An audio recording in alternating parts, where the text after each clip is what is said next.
نحمده ونصلي على رسوله الكريم اما بعد فاعوذ بالله من الشيطان الرجيم بسم الله الرحمن الرحيم رب اشرح لي صدري ويسر لي امري واحلل عقدة من لساني يفقهوا قولي۔ اللہ تعالیٰ کا لاکھ لاکھ شکر ہے جس نے ہمیں انسان بنایا، دنیا کی تمام نعمتیں ہمارے لیے پیدا کی، زمین و آسمان اور ان میں پائی جانے والی تمام چیزیں انسان کے لیے مسخر کی کہ انسان اپنی ضرورت کے مطابق ان چیزوں سے جیسے چاہے حدود کے اندر رہتے ہوئے فائدہ اٹھائے۔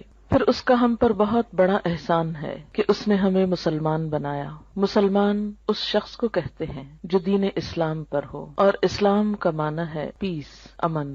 گویا مسلمان وہ شخص ہوتا ہے جو پرامن ہوتا ہے، اندر سے پرسکون ہوتا ہے، لوگوں کے ساتھ پرامن ہوتا ہے۔ لوگوں کے ساتھ وہی شخص پرامن ہو سکتا ہے جو اندر سے پرسکون ہو۔ اگر کوئی شخص خود اندر سے بے چین ہو، غیر مطمئن ہو، غم، غصے، غضب کا شکار ہو، وہ شخص دوسروں کے ساتھ اچھا معاملہ نہیں کر سکتا۔ اسی طرح وہ شخص جو اندر سے بدنیت ہو، حسد کا شکار ہو، بدگمانی کا شکار ہو، برے جذبات کا شکار ہو، وہ شخص بھی دوسروں کے ساتھ اچھا برتاؤ نہیں کر سکتا۔ نبی اکرم صلی اللہ علیہ وسلم نے مسلمان کی تعریف یہ بتائی کہ المسلم من سلم المسلمون من لسانہ و یدہ، مسلمان وہ ہوتا ہے جس کے ہاتھ اور زبان سے دوسرے مسلمان سلامت رہیں، یعنی ان کو کوئی تکلیف نہ پہنچے۔ تو جیسا میں نے عرض کیا کہ دوسروں کو سلامتی وہی دے سکتا ہے جس کا اپنا دل سلیم ہو، سلامت ہو۔ دل کی سلامتی، دل کا اطمینان اور دل کا سکون اللہ کے ذکر میں ہے۔ قرآن پاک میں اللہ تعالیٰ فرماتے ہیں الا بذکر اللہ تطمئن القلوب، خبردار اللہ کے ذکر ہی سے دل اطمینان پاتے ہیں۔ جب دل مطمئن ہو جائیں، پرسکون ہو جائیں، تو ایسے شخص کی گفتگو میں بھی ایک ٹھہراؤ آ جاتا ہے، پرسکون ہو جاتا ہے، پھر وہ دوسروں کے ساتھ معاملہ کرنے میں بھی پرامن رہتا ہے۔ اس کے لیے ضروری ہے کہ ہم سب اللہ کا ذکر کرنے والے ہوں، اللہ کو یاد کرنے والے ہوں، اللہ سے دعا کرنے والے ہوں۔ اسی وجہ سے آج کی اس شام چند دعاؤں کا انتخاب کیا گیا ہے جن کو ہم اگر اپنی زندگی کا حصہ بنا لیں تو لازمی طور پر ہمارا دل پرسکون ہو جائے گا، ہمارے حالات بہتر ہوں گے، اور یہ سب کچھ ہمیں دنیا میں بھی ایک اچھا انسان بننے میں مدد دے گا۔ اور دنیا میں اچھا انسان بننا اس لیے بھی ضروری ہے کہ یہ دنیا پرامن ہو اور اس کے نتیجے میں ہماری آخرت پھر خوشحال ہو۔ ہم سب جنت کی خواہش رکھتے ہیں، ہم سب جنت کے امیدوار ہیں، جنت کے انتظار میں ہیں، لیکن یاد رہے کہ جنت پرامن لوگوں کی بستی ہے۔ جنت میں وہی جا سکتا ہے جو یہ ثابت کرے کہ میں ایک پرامن انسان ہوں۔ دنیا میں بھی جو انسان خود پرامن طریقے سے نہیں رہتا اور دوسروں کی جان، مال، عزت، آبرو پر حملہ کرتا ہے یا ان کو نقصان دیتا ہے، تو ایسے شخص کو معاشرے میں کھلم کھلا چھوڑ نہیں دیا جاتا۔ دنیا میں بھی ایسے شخص کی جگہ جیل خانہ ہوتی ہے۔ ایسے لوگ جو معاشرے کا سکون برباد کریں، معاشرے میں بے چینی پیدا کرنے کا سبب ہوں، ان کو دنیا میں بھی پکڑ کر قید کر دیا جاتا ہے، اور اگر وہ دنیا کی قید سے بچ بھی جائیں، ان کا کوئی جرم ثابت نہ ہو سکے اور دنیا میں کوئی سزا نہ پا سکیں، تو آخرت میں ایسے لوگوں کے لیے پھر یقینی طور پر جیل خانہ ہے۔ اللہ کے جیل خانے کا نام جہنم ہے۔ وہ کون سی چیزیں ہیں جو انسان کو جہنم میں لے جاتی ہیں؟ ان میں انسان کی بری نیت سب سے پہلے آتی ہے۔ اگر کوئی شخص خانہ کعبہ کا طواف بھی کر رہا ہو لیکن اس کی نیت اللہ کو خوش کرنا نہیں، لوگوں کے سامنے اپنی نیکی کا پرچار کرنا ہے، تو اس کی وہ نیکی جال سازی شمار ہوگی، قابل قبول نہ ہوگی۔ اسی طرح دوسری چیز جو انسان کو اللہ تعالیٰ کی نظر میں گراتی ہے وہ زبان کا غلط استعمال ہے۔ جھوٹ، چغلی، غیبت، دوسرے کو تانا دینا، یہ تمام چیزیں انسان کو اللہ تعالیٰ کی نظر میں گرا دیتی ہیں۔ یہاں تک حدیث میں آتا ہے کہ بسا اوقات انسان باقی زندگی میں کچھ اچھے ہی کام کرتا ہے لیکن اپنی زبان سے بعض اوقات ایسا کلمہ نکالتا ہے، ایسی بات نکالتا ہے کہ اس ایک بات کی وجہ سے وہ جہنم کی گہرائیوں میں جا پہنچتا ہے۔ ازواج مطہرات میں سے ایک نے دوسری کے قد کے بارے میں کچھ اظہار خیال کیا کہ فلاں تو ٹھنگنی ہے، ٹھنگنی کہتے ہیں جس کا قد چھوٹا ہو۔ آپ صلی اللہ علیہ وسلم نے یہ لفظ سن لیا،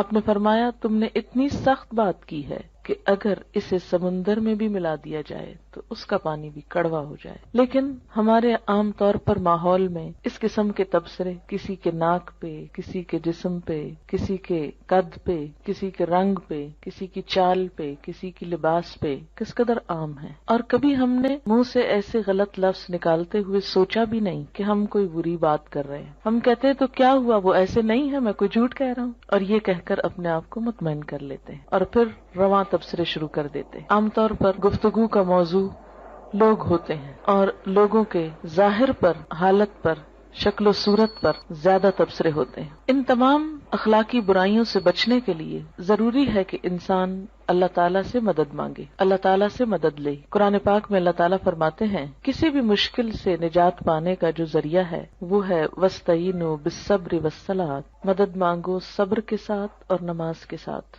نماز اللہ کے ذکر کا بہترین طریقہ ہے، اللہ کو یاد کرنے کا. نماز ایک دعا بھی ہے، لیکن نماز کے علاوہ یا نماز کے بعد بھی اللہ کو یاد کرنا اہل ایمان کا طریقہ ہوتا ہے. دعا ایک عبادت ہے، نہ صرف یہ کہ عبادت ہے بلکہ عبادت کا بھی نچوڑ ہے، عبادت کا بھی اعلیٰ ترین حصہ ہے. حدیث پاک میں آتا ہے کہ جو اللہ سے دعا نہیں مانگتا اللہ تعالیٰ اس سے ناراض ہو جاتا ہے. بعض اوقات ہم یہ سمجھتے ہیں کہ اللہ کو تو پتہ ہی ہے ہم کو کیا چاہیے اور وہ تو ویسے بھی دے سکتا ہے، ہمیں مانگنے کی کیا ضرورت. نہیں، آپ صلی اللہ علیہ وسلم نے فرمایا جو لوگوں سے مانگتا ہے لوگ اس سے ناراض ہوتے ہیں، اور جو اللہ سے نہیں مانگتا تو اللہ تعالیٰ اس سے ناراض ہوتا ہے. تو ہمیں لوگوں کی طرف توقع رکھنے اور ان سے مانگنے کی بجائے اللہ کی طرف رجوع کرنا چاہیے. دعا انسان کی بندگی، عاجزی اور اس کی عبادت کا ایک ذریعہ ہے، ایک طریقہ ہے. اللہ تعالیٰ اس بات کو ناپسند کرتے ہیں کہ کوئی بندہ اس کے آگے ہاتھ پھیلائے اور پھر وہ ان ہاتھوں کو خالی لوٹا دے، کیونکہ وہ کائنات کا بادشاہ ہے. لیکن عموماً ہم دعا مانگنے میں کچھ ایسی غلطیاں کرتے ہیں کہ جن کی وجہ سے دعا قبول نہیں ہوتی. اس میں سب سے بڑی غلطی یہ ہوتی ہے کہ بسا اوقات ہم دعا تو مانگتے ہیں لیکن غفلت کے ساتھ توجہ نہیں کرتے، ہمیں یہ نہیں پتا ہوتا ہم مانگ کیا رہے ہیں. بعض اوقات کیا کرتے ہیں، کسی مشکل کے لیے وظیفہ تو پڑھتے رہتے ہیں، کوئی مخصوص آیت 1000 دفعہ پڑھ لی، 2000 دفعہ پڑھ لی، لیکن دعا نہیں مانگتے. ہم سمجھتے ہیں کہ صرف یہ آیت پڑھنے سے ہی کام ہو جائے گا. اس طرح ہم اپنے اوپر ایک ناروا بوجھ بھی ڈالتے ہیں اور دعا سے بھی محروم رہتے ہیں. بعض اوقات ایسی دعائیں مانگتے ہیں جو اس موقع کی مناسبت سے نہیں ہوتی. بعض اوقات ہم کچھ چیزیں تو مانگ لیتے ہیں روٹین میں یا رٹے رٹائے جملے بول دیتے ہیں لیکن ان کو محسوس نہیں کرتے. اور بعض چیزیں ہماری ضرورت کی ایسی ہوتی ہیں کہ جن کو مانگنے کا ہمیں سلیقہ ہی نہیں آتا کہ وہ بھی مانگنی چاہیے. اس لیے وہ تمام چیزیں ہم مانگیں جو نبی صلی اللہ علیہ وسلم نے مانگی. وہ کیوں، کس لیے؟ اس لیے کہ آپ ہمارے لیے ایک بہترین نمونہ تھے. آپ کی دعائیں بھی قبول ہوئیں، آپ کے مانگنے کا طریقہ بھی ہم سے زیادہ بہتر تھا، اور آپ نے وہ تمام چیزیں مانگی جو مانگنی چاہیے اور جو ہمیں بھی اپنی زندگی میں مانگنی چاہیے. یہ زندگی ہمیں ایک دفعہ ملی ہے، اس زندگی کو ضائع ہونے سے بچا لینا چاہیے، دوسرا چانس نہیں ہے. اگر آج ہم نے اپنے وقت اور اپنی زندگی کی قدر نہ کی اور کچھ چیزوں سے محروم رہ کر دنیا سے چلے گئے تو یہ محرومیاں مستقل ہو سکتی ہیں. اس لیے عقل مند شخص وہی ہے جو اللہ سے مانگتا رہے. دعا انسان کی کوششوں میں ہونے والی کمی کو بھی پورا کر دیتی ہے. ایک شخص جو مانگتا رہتا ہے وہ اگر عمل میں کچھ کم بھی ہو تو دعا عمل میں آگے بڑھاتی ہے، اور اگر پھر بھی کمی رہ جائے تو اس کمی کو پورا کر دیتی ہے. ہماری کچھ دعائیں تو مانگی ہوئی فوراً پوری ہو جاتی، کچھ ایسے ہوتی ہیں کہ جو پوری نہیں ہوتی لیکن ان کے بدلے کوئی آنے والی مصیبت ٹل جاتی ہے. آپ صلی اللہ علیہ وسلم نے فرمایا کہ ایک طرف سے دعا اٹھتی ہے اور دوسری طرف سے مصیبت آ رہی ہوتی، وہ دونوں آپس میں جھگڑنے لگتی ہیں. دعا مصیبت کو اوپر لے جاتی ہے کہ واپس جاؤ، اس بندے پہ نہیں آؤ،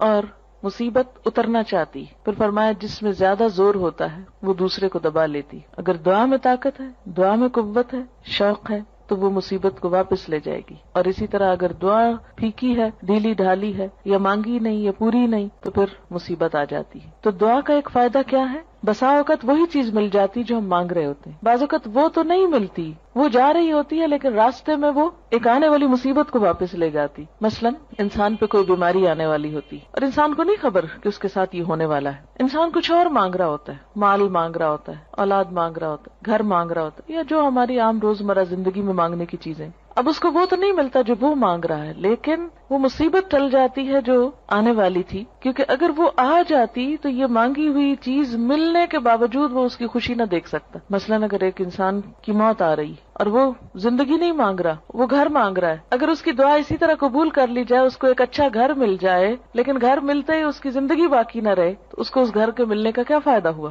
کوئی فائدہ نہیں، کیونکہ وہ تو زندہ ہی نہ رہا. اس لیے اللہ تعالیٰ کو زیادہ بہتر طور پہ پتا ہوتا ہے کہ اس وقت ہماری ضرورت زندگی ہے یا گھر ہے، مثلاً یا صحت ہے یا اولاد ہے. بعض اوقات انسان اولاد کی دعا کرتا ہے، بیٹے کی دعا کرتا ہے، جو ہمارے معاشرے میں عام طور پر ہے، لیکن اللہ تعالیٰ وہ نہیں دیتا، اس کے بدلے میں کچھ اور دے دیتا ہے جو اس سے زیادہ انسان کی ضرورت ہوتا ہے. تیسرا طریقہ یہ ہوتا ہے کہ جو کچھ انسان مانگتا ہے وہ نہ تو وہ ملتا ہے، نہ مصیبت ٹلتی ہے، بلکہ آخرت کے لیے جمع ہو جاتا ہے، انسان کی نیکیوں میں بدلتی جاتی ہے دعا. کوئی مانگی ہوئی دعا ضائع نہیں جاتی. یہ یاد رکھیں کہ دعا ایک ایسی نیکی ہے جو ضائع نہیں ہوتی، وہ اپنا اثر ضرور رکھتی ہے. کچھ کام تو ایسے نا جو ہم کرتے بھی رہیں تو ضائع ہوتے جاتے ہیں، کوئی نتیجہ ہی نہیں نکلتا. مثلا دنیا میں کئی ایسے بزنس ہوتے ہیں، انویسٹ کرتے ہیں لیکن اس کو کوئی فائدہ نہیں ہوتا، الٹا نقصان میں جاتے ہیں. لیکن دعا ایسی انویسٹمنٹ ہے جو ضائع نہیں جاتی. آپ مانگتے چلے جائیں، اگر دنیا میں کچھ نہیں بھی ملا تو آخرت میں اس کے بدلے میں اتنا کچھ جمع ہو جائے گا کہ وہاں جا کر انسان تمنا کرے گا، اے کاش میری کوئی دعا دنیا میں نہ سنی جاتی اور مجھے آج ہی سب کچھ مل جاتا. پیغمبر ساری زندگی ایک دعا مانگ کر مایوس نہیں ہوئے. حضرت زکریا علیہ السلام ایک جگہ پر کہتے ہیں وَلَمْ أَكُمْ بِدُعَائِكَ رَبِّ شَقِيًّا، کہ اے میرے رب تجھ سے دعا مانگ کر تو میں کبھی نامراد ہوا ہی نہیں. یہ تو ایسا کام ہے جس کے بعد نامرادی ہے ہی نہیں، نقصان ہے ہی نہیں، خسارہ ہے ہی نہیں. اس لیے انسان کو مانگتے رہنا چاہیے. وآخر دعوانا الحمد للہ رب العالمین.